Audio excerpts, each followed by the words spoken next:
This is a group of wildland firefighters. This is the main Palisades fire. So they're tasked with going up these steep hills and protecting these expensive houses from burning down. Thousands of firefighters have come from all around the country to battle the still raging Los Angeles fires. This crew came from a prison camp. So these are inmates in the California penal system. These guys all volunteered to come out here. And this is a major labor force for California. Around 1,600 incarcerated people work as firefighters in California, making up as much as 15% of the state firefighting force, CAL FIRE. We work 24 on, 24 off. We won't be out of here till 6, 7 tomorrow morning. You know, kind of surreal, you know what I mean? This is California history down here. I mean, we're in Hollywood. It's better than being locked in a cell. We're basically free out here. Is the pay a little rough? I get $1 an hour right now, and I'm one of the highest paid guys on the crew. Incarcerated firefighters get between $5 and $10 a day. When they're assigned to a fire, they earn an extra $1 an hour. By contrast, a firefighter hired by CAL FIRE to do similar work ends up earning about $350 for a 24-hour shift, not including overtime. But the bigger draw is early release. Serving on a fire crew gets time shaved off your sentence and a chance to get your record expunged. We're here for the opportunity to reduce our time.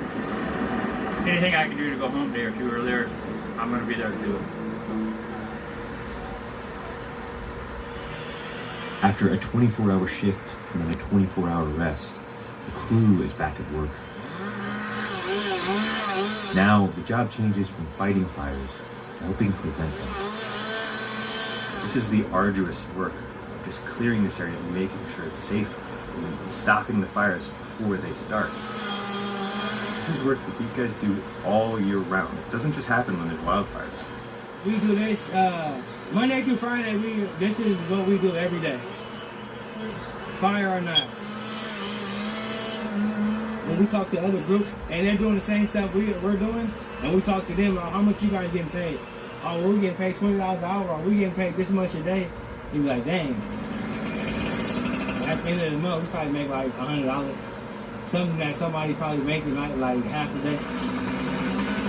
Kip Ford says his time on the fire crew has been an attempt at redemption. He's in prison after being convicted of construction fraud in the aftermath of the 2018 Camp Fire in Paradise, California. A verdict he's appealed. I have a part of my past that I'm not 100% proud of. Well, I just hope that I have did all I can to right that wrong as best I could. We were up there fighting them fires this year as a crew, as a team. The Park Fire, the Thompson Fire, the Apache Fire. But just to go to say, you know, that's Are thousands of professional firefighters as well as volunteers battling the fires, but you might not know that there are also nearly 1,000 inmates, prisoners of the California correction system, also out there on the front lines. The Forestry and Fire Recruitment Program works to assist those who are released from being incarcerated transition into a professional career in forestry and wildland firefighting. Royal Ramey is the co-founder and chief of this program. Royal, thank you so much for joining us and talking to us about this. We appreciate it. I worked in LA, covered news for a long time, and I remember covering the wildfires. You would see, and, you know, the inmates up there, you know, cutting those fires. We're being impacted by the LA fires, and a big thank you to all the first responders and volunteers who are serving the LA community.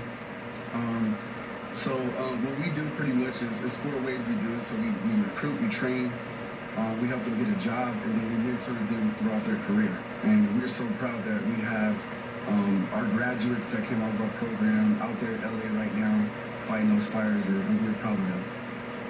And I understand this is personal for you because you helped found this program. Talk about what this did for you in your life and career. Yeah, so I learned to be a firefighter when I was in prison.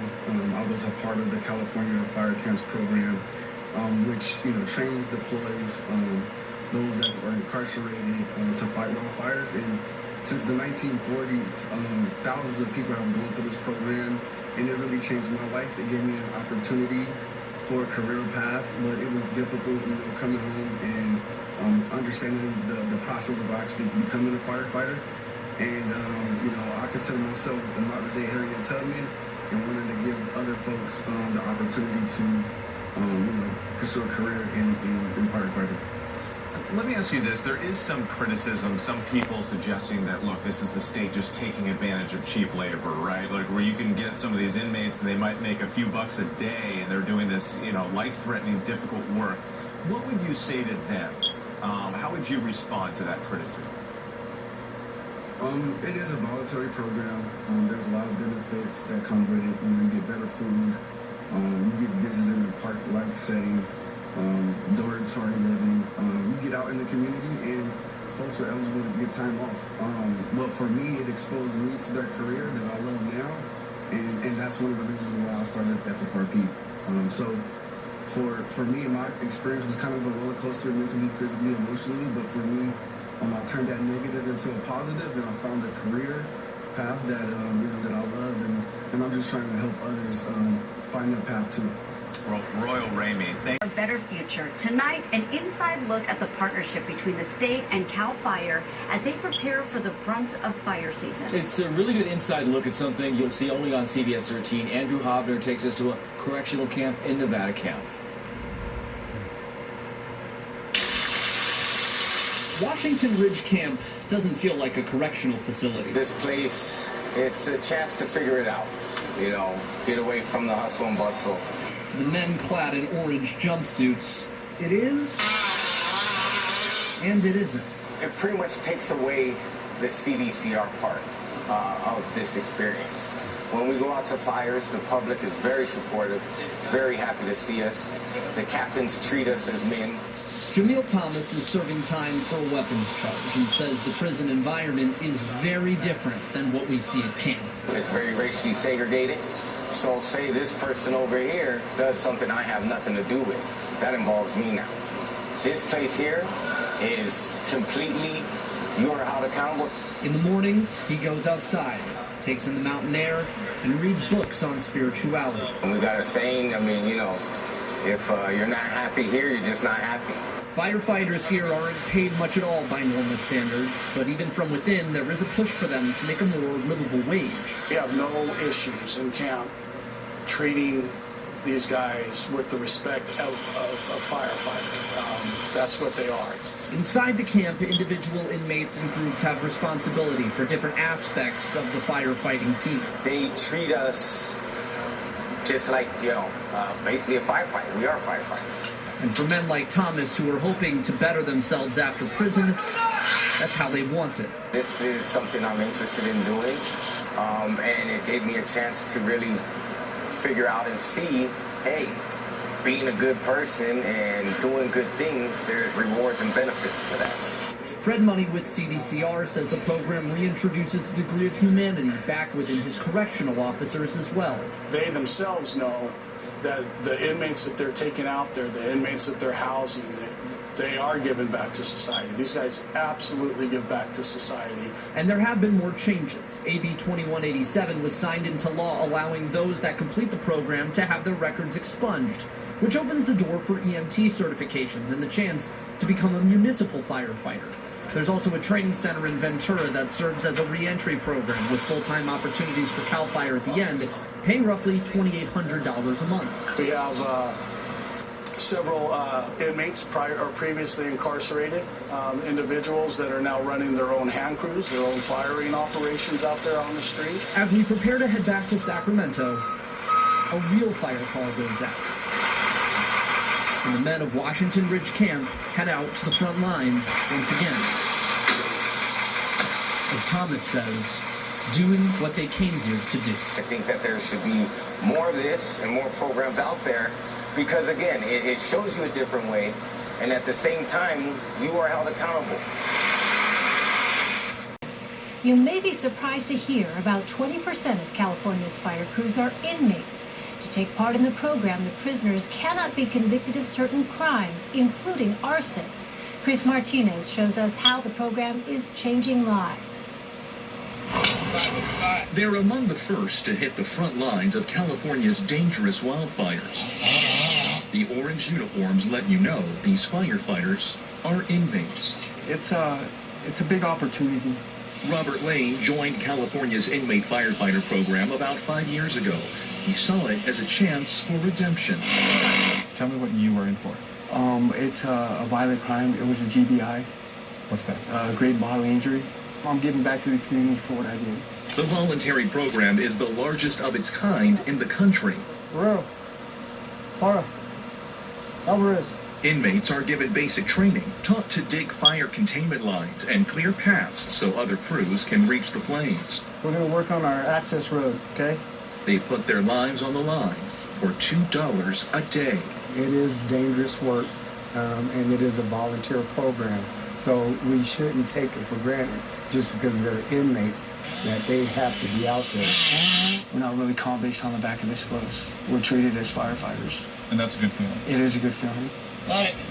It seems like this has really changed you. It has. Absolutely has.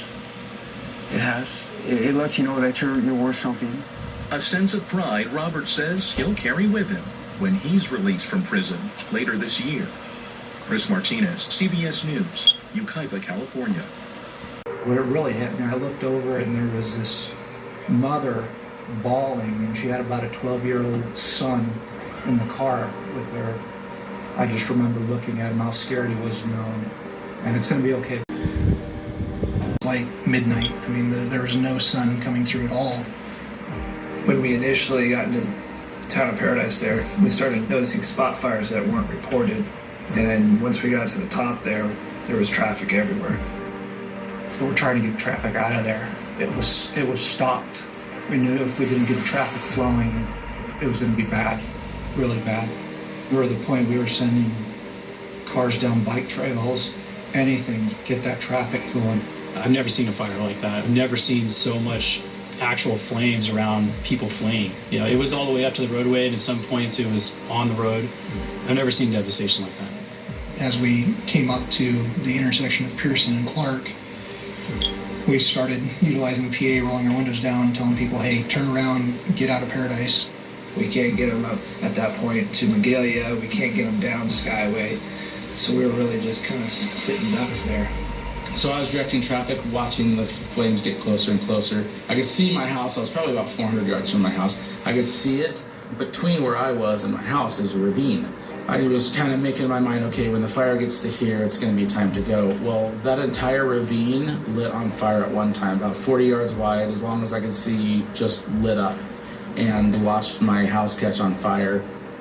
There was walls and walls of flames every direction. I mean, up to 20, 30 feet. You could feel the heat. I just remember how powerful that wind was. I saw the flames were coming. It was coming. It was going to take us over.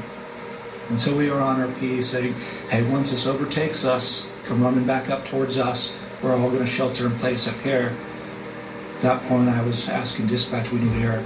We need water drops. It's going to overtake us. And when some officers were asking for airdrops, and I was talking with him, and he said that he heard the request, he put it through to CAL FIRE, and then he put it back out, but he could no longer copy Officer Ortiz. A few minutes later, sure enough, I could hear the helicopters coming. I can hear them dropping water, and the sound it was making, that sizzling sound, and just feeling you could feel the wind from the helicopters coming over and dropping. It bought us some time, definitely. Pretty surreal, yeah. And even when those water droplets hit the patrol vehicle, you're just like, oh, thank God. Yeah. It was like a kind of a little bit of a hope up there. The fire had swept south of us and the fire had swept north of us, so our only artery to get out was where the traffic was.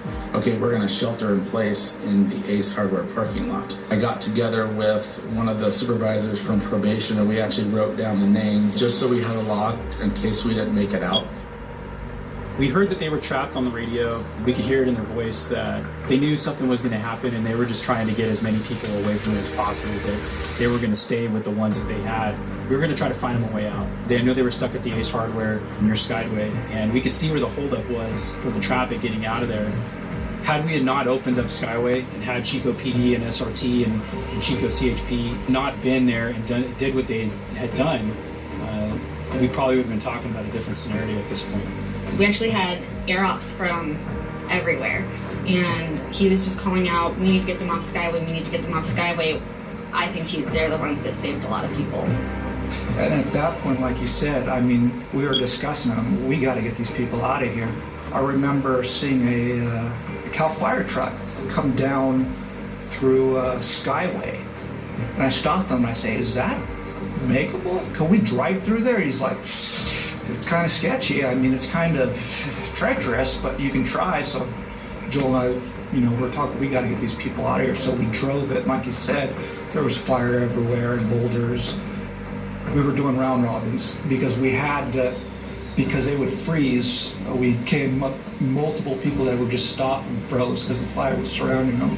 We'd get on the PA and calmly tell them, keep going, keep going.